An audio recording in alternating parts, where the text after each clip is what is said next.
तो हेलो दोस्तों, क्या हाल है। मैं हूं आपका दोस्त चिरायू और welcome to my channel travel with Chirayu. तो आज हम आए चुलकाना धाम, जो कि श्याम बाबा का मंदिर है। तो आपको चुलकाना धाम आने के लिए सबसे पहले समालखा आना पड़ता है, जो कि पानीपत और सोनीपत के बीच में है। और यहाँ के लिए नियरेस्ट रेलवे स्टेशन समालखा में ही है। समालखा से मंदिर की दूरी 6 किलोमीटर है और वहाँ से आपको शेयर्ड ऑटो भी मिल जाएंगे। और अगर आप अपनी गाड़ी से आ रहे हैं तो मंदिर के बाहर ही पार्किंग भी है, जो कि बिल्कुल फ्री है।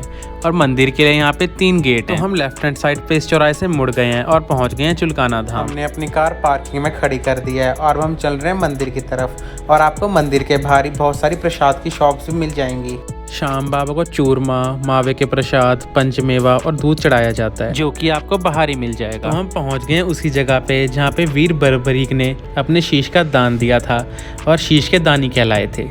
तो आप इस वीडियो को लास्ट तक देखना, मैं यहाँ की पूरी कथा आपको इस वीडियो में बताऊंगा। आपको मंदिर के बाहर से और कई किलोमीटर पहले से ही श्याम बाबा के झंडे मिलने शुरू हो जाते हैं। मंदिर के अंदर चढ़ाया जाता है और मन्नत मांगी जाती है। इस दर से कभी कोई खाली हाथ नहीं जाता। जिसका कोई नहीं होता उसके बाबा श्याम होते हैं। जो पूरी दुनिया से हार गया हो और हार के यहाँ आता है, उसकी यहाँ पे सारी इच्छाएं पूरी होती हैं। तभी तो कहते हैं हारे का सहारा बाबा श्याम हमारा। तो हम मंदिर के अंदर प्रवेश कर गए हैं। तो दोस्तों, यहाँ की कथा महाभारत काल से जुड़ी हुई है। जब कौरवों और पांडवों के बीच युद्ध चल रहा था, तब घतुरगज और माता मोरवी नंदन के पुत्र हुए वीर बर्बरीक, जिन्होंने अपनी माता से इस युद्ध में भाग लेने की इच्छा जाहिर करी। माता ने इन्हें जाने दिया और इनसे 2 वचन लिए। पहला वचन ये लिया कि जो हार रहा होगा तुम उनका साथ दोगे, उनका सहारा बनोगे। और दूसरा वचन ये लिया कि रास्ते में जाते हुए अगर कोई व्यक्ति कोई इच्छा प्रकट करे तो तुम उसे मना नहीं करोगे और उसकी इच्छा पूरी करोगे। तो जब वीर बर्बरीक युद्ध के मैदान की तरफ पहुंचे तो पांडवों ने उन्हें देखा और कृष्ण जी से गुहार लगाई कि ये जो आ रहे हैं ये किसकी तरफ से लड़ेंगे, पांडवों की तरफ से या कौरवों की तरफ से। कृष्ण जी ने ब्राह्मण का रूप धारण करा और बर्बरीक के पास पहुंचे और पूछा कि आप कहां जा रहे हो। तो बर्बरीक ने उत्तर दिया कि मैं इस युद्ध में भाग लेने जा रहा हूं। ब्राह्मण के रूप में कृष्ण जी ने कहा कि उस युद्ध में तो बहुत बड़े बड़े वीर योद्धा हैं, तुम उनका मुकाबला कैसे करोगे। तब उन्होंने अपनी तरकश में से एक बाण निकाला और यहाँ पे चला दिया और इस पेड़ में हर पत्ते में छेद कर दिए। पीछे वही वृक्ष है जहाँ पे श्याम बाबा ने अपना बाण चलाया था और सारे पत्तों में छेद कर दिया था। और एक पत्ता ब्राह्मण ने अपने पैर के नीचे छुपा के रख लिया। तब वो बाण ब्राह्मण देवता के पैर की तरफ घूमता रहा। तो बर्बरीक ने कहा कि ब्राह्मण देवता अपना पैर हटाइए। तो जब उन्होंने पैर हटाया तो उस बाण ने उस पत्ते में भी छेद कर दी और ब्राह्मण के रूप में श्री कृष्ण को उनकी शक्ति का अंदाजा हो गया कि बर्बरीक अपने एक बाण से ही पूरे महाभारत का युद्ध खत्म कर सकता है। तब उन्होंने पूछा कि आप किसकी तरफ से युद्ध में भाग लोगे। तब उन्होंने उत्तर दिया कि जो हार रहा होगा मैं उसका साथ दूंगा।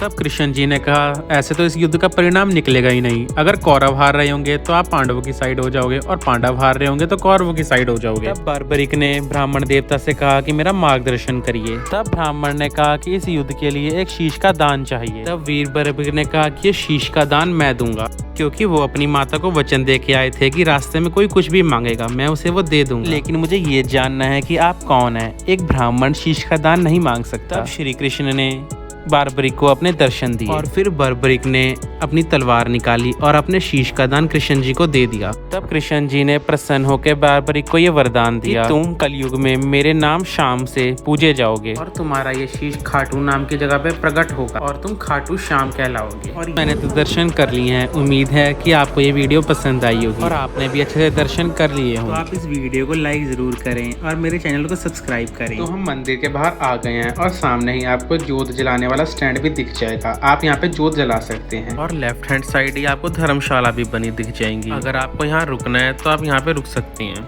और एक साइड पे आपको श्याम कुंड भी मिल जाएगा। इस समय श्याम कुंड में पानी नहीं है, लेकिन ये हर वक्त भरा रहता है और भक्त यहाँ पे आके स्नान करते हैं। तो हम मंदिर के बाहर आ गए हैं और चलते हैं उसी पीपल के वृक्ष की तरफ जहाँ पे श्याम बाबा ने बाण मार के सारे पत्तों में छेद कर दिया था और भक्त यहाँ पे धागा बांध के अपनी मन्नत मांगते हैं। तो दोस्तों, मैं आपको राजस्थान के खाटू श्याम मंदिर भी लेके चलूंगा, तो आप इस चैनल को जरूर सब्सक्राइब करें क्योंकि वो वीडियो आगे आएगी।